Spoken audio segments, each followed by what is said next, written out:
Durante lo scorso fine settimana sono stati incrementati i servizi mirati a prevenire i furti in appartamento.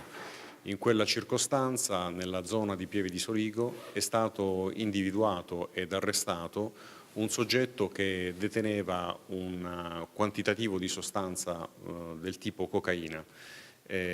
Lo stesso era verosimilmente dedito ad un'attività di spaccio e non è sfuggito all'occhio attento degli investigatori della Questura di Treviso. È una persona che ha dei precedenti criminali indubbiamente rilevanti. Senta, per quanto riguarda la droga, cos'è? Doveva essere ancora tagliata?